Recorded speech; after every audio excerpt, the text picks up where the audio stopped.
The accounts payable invoice process has many, many moving parts. It's so easy to get one or more of them wrong, and even one tiny, what seems like inconsequential misstep can create havoc, resulting in either a duplicate payment that is difficult, if not impossible to retrieve, a late payment, a disgruntled supplier, or even worse, an unhappy manager. We'll go through the steps and the best practices you should use every step of the way to make sure that this doesn't happen to you. Make sure you stick around until the end when we discuss one practice that will definitely make suppliers angry, and angry suppliers tend to call management and complain about you. So let's get started. Well, we said that it doesn't matter how the invoices arrive.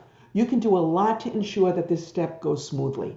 Let's take a look at some best practices you can use in that regard. And let's start off with what address you use. What address are you going to give your vendors to send your invoices to? Well, in today's world, you want to have 3 addresses. You want to have a postal address that is very precise. You don't want the vendors sending their invoices to your headquarters address, for example. So your address for where they send the invoices to should be something like ABC Company, 124 Main Street, second floor, or attention accounts payable, or maybe even it would be a post office box. Maybe you're going to receive the invoices there. You should also have an email address where your vendors can send their invoices, and that should also be very specific. It should not be an individual's email account. So it should be invoices at ABC Company, accounts payable at ABC Company, whatever works for you. You also might want to have a fax number, although faxes are on the decline, if you will, as far as being a business tool. But you might want to have a specific fax number that your vendors can use if they want to fax it to you. And ideally, in an ideal world, you'll have that fax facility hooked up to an e-fax facility so that paper fax gets converted into an electronic document. Now, this may sound easy. You send it out for approval and then move right on. But sadly, like most other tasks in accounts payable, it doesn't always work the way you'd like. Sometimes approvers are busy. Work with me, please. I'm trying to be nice here. And they don't approve invoices in a timely manner, or they don't get to the approvals. What can you do about it? Glad you asked. We've got some tips that will help. Let's take a quick look at the 3-way match. What is the 3-way match? This is the process every accounts payable department should use to ensure that invoices that they are paying are accurate, legitimate, and have not been already paid. As you know, duplicate payment of invoices can be a problem, and it's an even bigger problem now because we have so many suppliers who are sending duplicate copies of invoices. But I digress. Back to the 3-way match. Okay, the 3-way match involves 3 documents: the purchase order, the receiving document, and the invoice. Let's discuss each of them in a little bit of detail so you can understand what they are and what their role is in this much vaunted, much talked about 3-way match. Okay, so the 3 documents. The first document that starts the whole transaction, if you will, is the purchase order. You'll sometimes see it abbreviated as PO, or PO number, because they all have numbers. And basically, this is the document that your purchasing department will prepare and send over to the supplier placing the order, okay, the purchase order, okay? And it will delineate, what they want to order. It should have price on it. Many times they'll have terms and conditions, and it sets forth, if you will, the terms for the transaction, or at least the terms for the transaction as far as your organization is concerned. If the supplier doesn't agree with anything on it, like let's say the price, they should go back and forth with the purchasing department, and the purchase order should be changed to reflect it. So if your guy says the price is $1 and the vendor says no, the price is $2, the price on the purchase order should be changed to whatever they agree the price is. Okay, that's purchase order. Receiving document, sometimes also called packing slip. You've all seen them when you've ordered things online and the stuff comes and there's a little piece of paper in the inside telling you what's in the box that you ordered. I'm sure you've all noticed, well, like if you've ordered from Amazon, that little tiny piece of paper. Well, in the business world, it should be a bigger piece of paper. When the goods come in, what the folks on your receiving dock should do, I'm not saying they necessarily do it, but they should make sure that what is on the packing slip or the receiving document is what they receive. So if it says 15 widgets, there should be 15 widgets in there. If they are broken or there's any other problem with it, it should be noted. And of course, then there's the good old invoice. The invoice is basically the bill that the vendor sends asking for payment, and it should match what was on the purchase order and match what was on the receiving document. So, simple example, if there were 100 widgets ordered and supplier only had 75, the receiving document should show 75. But let's just assume for our first example that everything matches. So when the invoice shows up in accounts payable, the accounts payable department then looks in the system for the purchasing order that goes along with it, and hopefully the invoice had the purchase order number on it, so that will make that a little bit easier, and the receiving document. They should match all three of them, and when they all three match, they set it up for payment. Now, in most organizations, before the three-way match is done, that invoice is sent to purchasing for approval, or to whoever who placed the order for approval.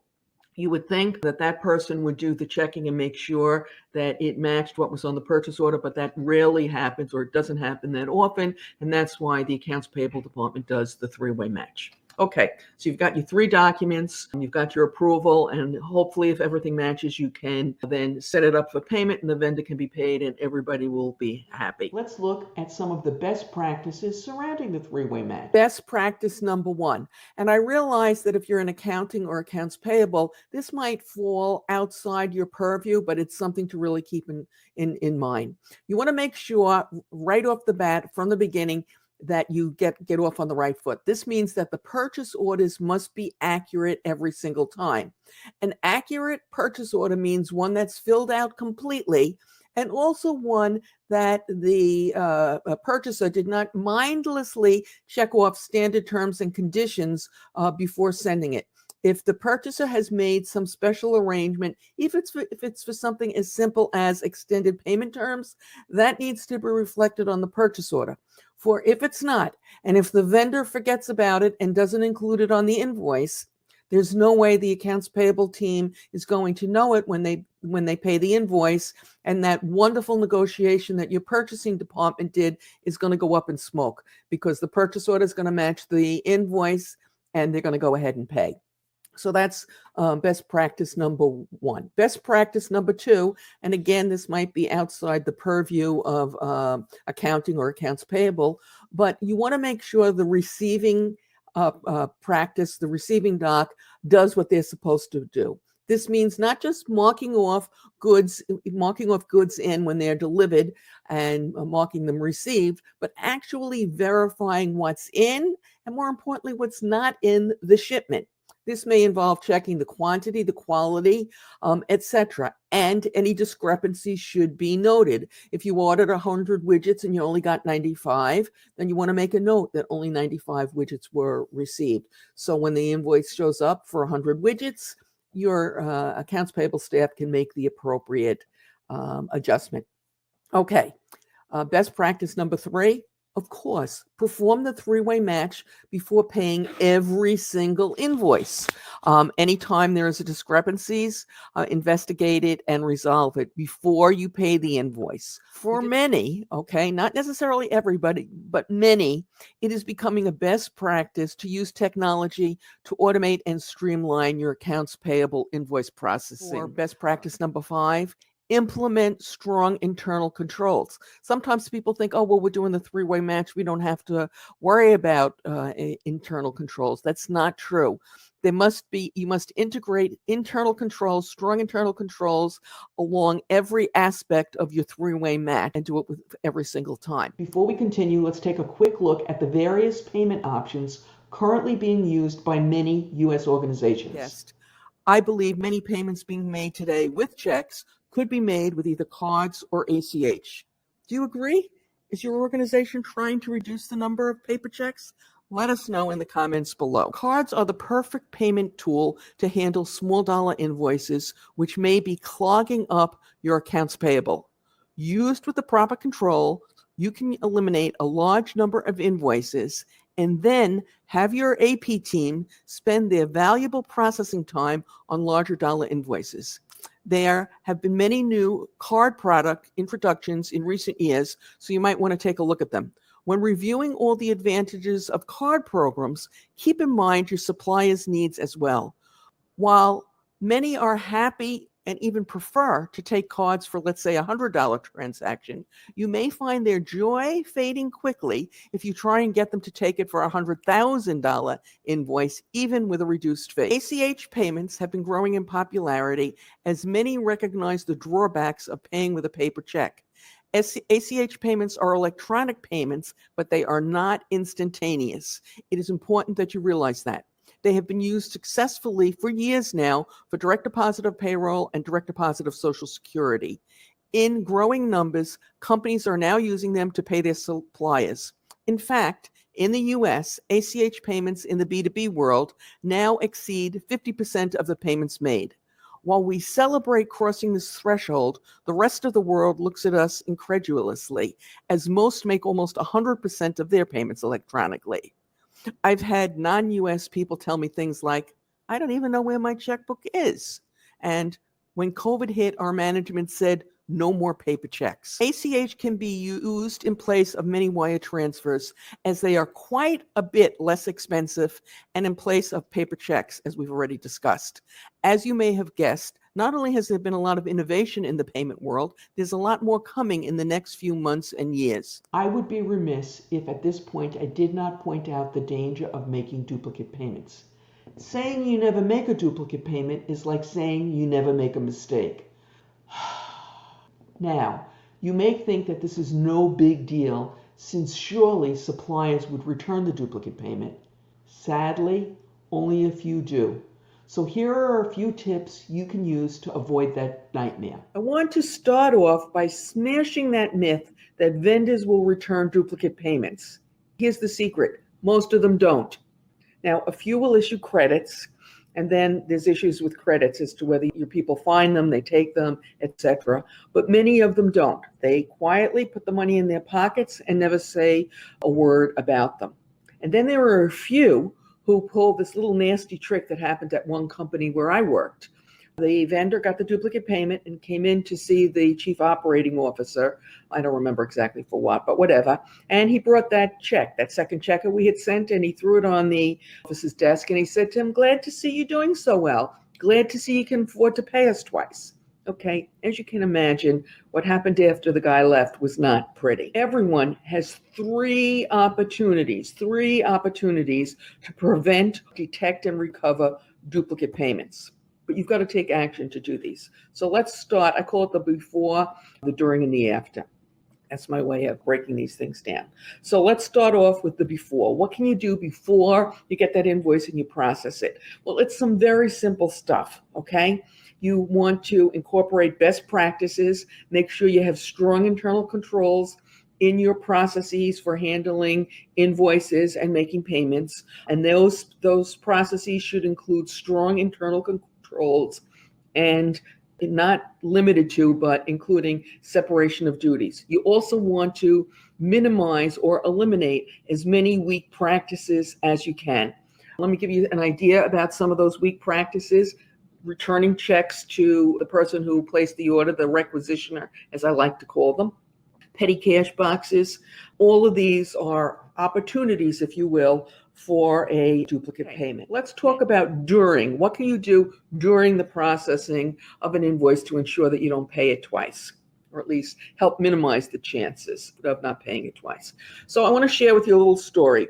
I was at a conference, this was a few years ago, and I was talking to a guy who was an AP director of a huge company. And the reason I make such a big deal about it was a huge company, because when you see the numbers that I'm going to talk about, you're going to say, what? That wasn't an issue for them? And he shared with me that they just had a duplicate payment audit done. And his company, the last time they'd had an audit done, which I think was 2 years prior, the audit firm found $2 million. This current audit, they found $57,000. So $2 million might not be a lot of money to a $1 billion company. And if $2 million wasn't a lot, $57,000 was really not much. So I was all ears, if you will. And I said, oh, what did you do? And he said, oh, all that stuff you talk about. And what he meant was using things like rigid coding standards, making sure that when invoices are processed, that the standards that are used are rigid, and you've spelled it out and you've given it to your processors so they all know exactly how you want the data entered. I like to say when it comes to data entry and accounts payable, creativity is not desired, not a desirable function, if you will. Limiting the payment types for each vendor also will help. So then you don't have to worry. You made one payment with a check, let's say, and another one with a credit card. You also don't want to allow the payment of invoices either on expense reports or through the petty cash box. Some companies will take it one step further, and when they have what they consider a large payment, and of course, what is large is going to depend upon your individual company. Obviously, a large payment at Apple is different than a large payment at the corner stationery store. So whatever's large, you want to double check those items to make sure that they've not already been paid. I also like to tell people that they should, if they've got rush checks or items that were paid off a check request form because the invoice was lost, that they might want to put them in a folder and then go back and research 2-3 weeks later, a month later, to make sure that that invoice did not show up and get paid. Also, you probably want to have some special processes and procedures in place for payments that are made through wire transfers, because that's a whole nother issue. And also, if you are having payments made outside AP, you want to have some processes in place to make sure that those folks are using the same strong practices and controls that you use in accounts payable. We see at a number of companies will have ACH payments made outside AP, maybe in Treasury, maybe elsewhere in accounting.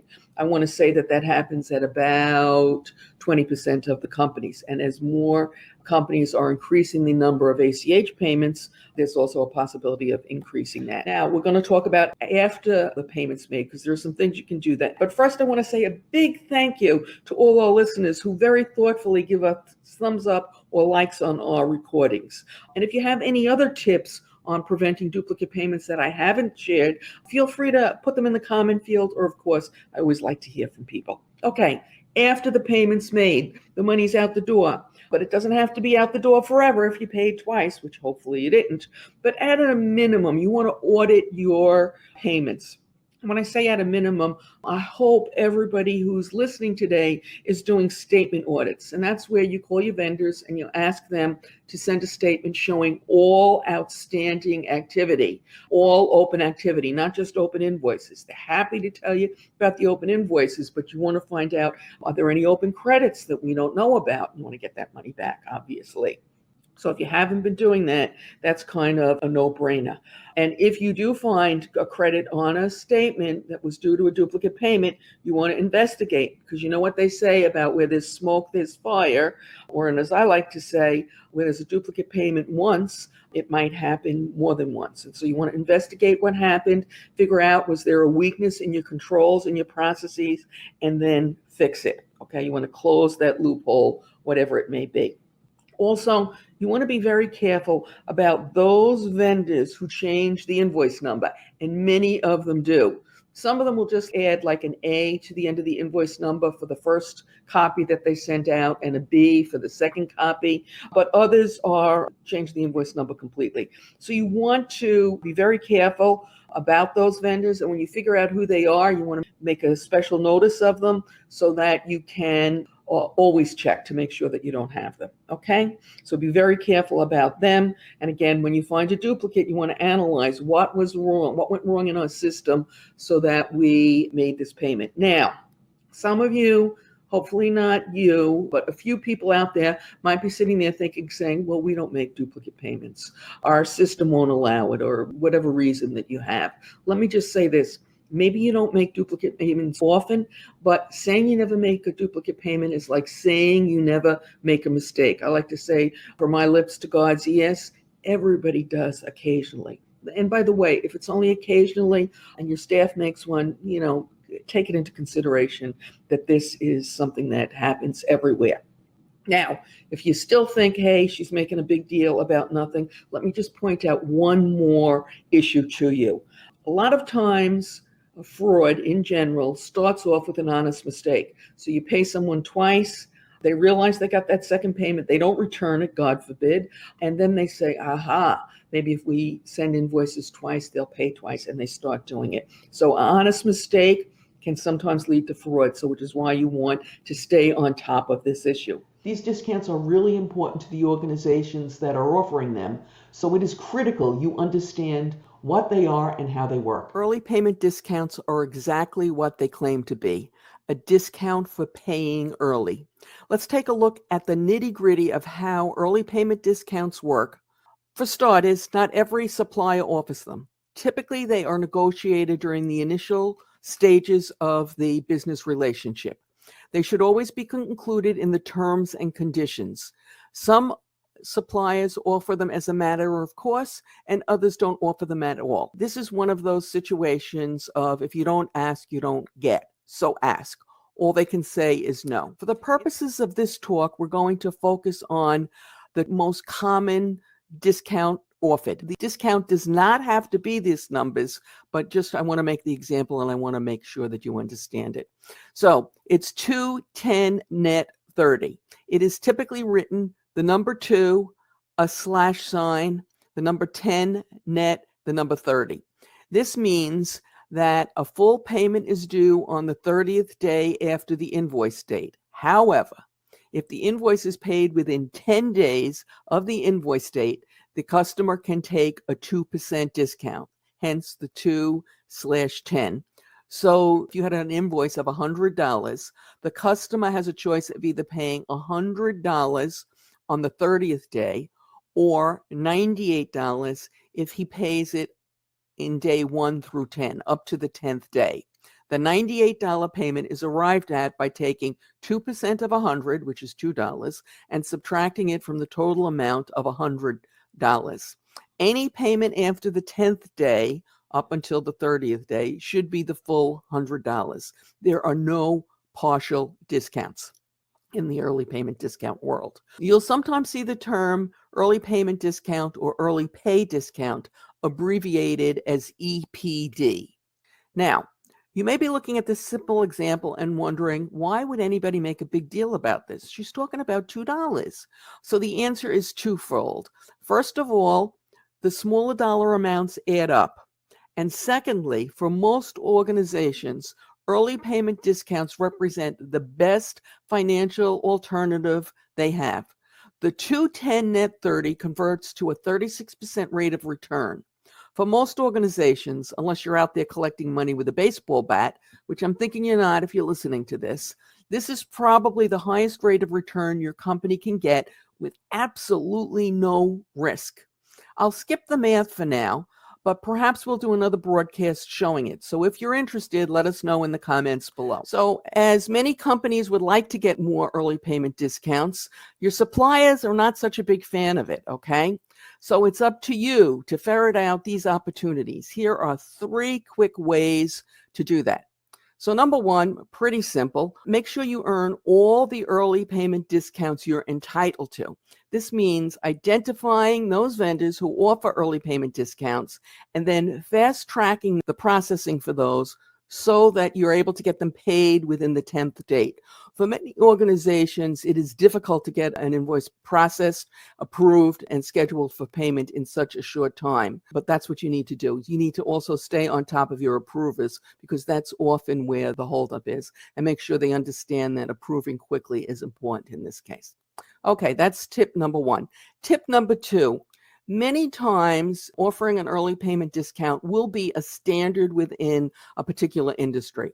So if you have a vendor that is offering you an early payment discount, look at all the other vendors in the same industry that you are doing business with, and then approach them and ask them if they offer early payment discounts. Some will, some won't. Again, they don't like it, so they're not going to volunteer the information, but if you approach them, they may relent. Tip number 3. You want to train your processes to look at invoices closely. And if it's on one invoice that you get where you normally don't get it, know that this vendor is properly offering it to others. So ask. So if you're doing business with vendor, XYZ, and they don't offer you early payment discounts and you typically don't get one, and one of your processes knows that one invoice comes through and it's showing an early payment discount, This means that they might be offering it to some of their other customers. And so you want to ask, see if you can get to be one of them. Again, if you don't ask, you won't get. Discrepancies when they're doing the three-way match. They need to be resolved, and they need to be resolved quickly.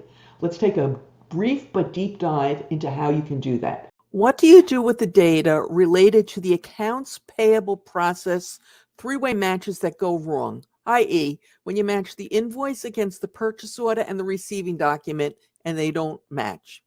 There's a wealth of business intelligence in that data if you choose to collect and analyze it. And I'm sure you're going to realize that I'm going to recommend that you do that. It can and should be used to drive process improvements across your entire procure-to-pay chain, not just the accounts payable function. And let's talk about tracking discrepant invoices. You absolutely should be tracking them. You can do it in your ERP system if you have the functionality to do that, but many ERP systems don't have the functionality, and so someone, usually the accounts payable manager, does it in a separate spreadsheet. You can just do it in a simple Excel spreadsheet. And you want to do this for a number of reasons. Obviously, you want to get the invoices discrepancies resolved, but you also want to do it in a timely manner. Because if you don't do it in a timely manner and the due date passes, the vendor will send a second invoice. So you'll have one copy of the invoice, and then you'll get another copy of the invoice. And if it still is not resolved by, let's say, 60 days, if payment was due at 30 days, you'll get still another copy of the invoice. And maybe you'll get more than them. So a lot of extra work, a lot of extra invoices, and occasionally some of those invoices get paid twice, those second and third copies, and we absolutely don't want to do it. So here's how you can do it. Let's assume that the accounts payable manager, the director of accounts payable, maybe an assistant controller is going to do it.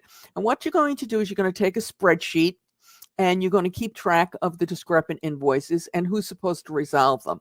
Now, I'm not going to start ranting and raving about the fact that most of the time the responsibility for resolving discrepant invoices lies in accounts payable, when accounts payable is the group or the person who has the least amount of information, be that as it may, but it's usually in accounts payable. And you're going to create this spreadsheet and you're going to have columns across the top, and you're going to try and capture every possible piece of information. So you'll have the invoice, the date that you got it, who was the purchaser, who was the supplier, who was the AP person, and any other relevant people who were associated with this. Then you're going to put common reasons why the match might fail. Let's say inaccurate invoice, pricing error. There's a million other reasons. You know what they are. And a lot of them will be peculiar to your organization. You're also going to date this. You're going to date when the invoice came in, when the problem was identified, when the emails were sent out either to purchasing or to your supplier to try and get it resolved. And you're going to keep track of this. You can use this for two reasons. Number one, for tracking purposes, to make sure that you get these discrepancies resolved in a decent amount of time, quickly, so you don't get those second invoices that I talked about. And also for analytical purposes, so that you can try and use them as I'm about to describe. You're going to have a comment field also in this. And you are also going to put dates down when the problem was identified, how long it took different people to respond, and when it was resolved. Okay? And you want to make sure your invoices don't languish, and you also want to collect this data. Now, periodically, and what I mean by periodically will depend upon your organization. If you only have one or two discrepant invoices, let's say a month, well, this is going to work for you. But I suspect if you're like 99.75% of the people who I encounter, this is not the case. So periodically, it could be weekly, it could be monthly, it could be quarterly, depending upon what your workflow is, what other work you're doing, and the nature of your business. You're going to pull the spreadsheet out and you're going to review it, and you're going to sort the data and try and identify common problems. So, for example, you might sort the data and review by reason for the discrepancy, which, by the way, you're going to enter onto the spreadsheet afterwards when the item is resolved. So a little extra work maybe in keeping the spreadsheet up. Maybe then you'll discover that one of your processes in AP has an inordinate amount of the problems. Or Perhaps you're having poor purchase orders come out of a particular unit in purchasing, whatever. You're going to review this data. So now you've identified the problem and you need to take action. Now, I would strongly suggest that you start with any problems that may be in AP, so that when people start pointing fingers and saying, well, did you look in your own house? You have some data to back it up and say, yes, we did, and we fixed our problems. So if the problem is in accounts payable, is it with one person, one group? You want to talk to that person, maybe even if it's just like one particular processor and maybe their manager, and see what's the problem. Do we need more training? Maybe that person was new and didn't get adequate training. Maybe you had an automation solution and the training that you was given was, good for 6 of the people on your staff, but this one person didn't understand something. Or maybe they're sloppy and they just need to take more care. But be very careful about assuming, that somebody is sloppy. Maybe getting 2 screens for your processes. Maybe that would help. I was on a call this morning where I heard people are talking about getting 3 screens and a few people even getting 4 screens. So you can see where we're going with that. Okay. So that's, once you've narrowed down your AP issue. Now, let's say the problem was inaccurate purchase orders. Let's say that's what you discovered was the problem. Maybe in this place, the supplier is notifying purchasing of pricing errors, and rather than issuing a corrected purchase order, the purchasing person figures, accounts payable will catch it. Well, that's not acceptable. That creates more work for AP, and it also increases the chances that maybe something will slip through and you'll pay more than you should. So maybe there's one area in purchasing. Maybe one location is making all the mistakes. And in that case, maybe there was more training that's needed. So there are many different reasons. Once you identify the reason, then you can talk very tactfully, I might add, to the group involved and try and get that fixed so that the errors related to that particular cause are, I want to say eliminated, but from my lips to God's ears. Okay. Now, if the problem is with the invoices, you need to tread very carefully because you don't want to offend the supplier, especially if it's a large supplier. And this might be something that you might have to work with purchasing and maybe approach them together. And it could be, honestly, that you'll talk to them and nothing changes. And, you can't make them do something. I mean, maybe you cannot do business with them, but I doubt that the organization is going to decide not to do business with them because accounts payable isn't happy with the invoices that they sent. Just a sad fact of life. So keep in mind that even after you talk to them, you may not be able to fix the problem. And if you can't, okay, this doesn't mean, just give up. Just make a note of who that vendor is. You won't have a lot of them. There'll only be a few that will fall into this category. And then once you know who they are, you always double and triple check their invoices. Yes, it's extra work, but you don't want to pay them twice.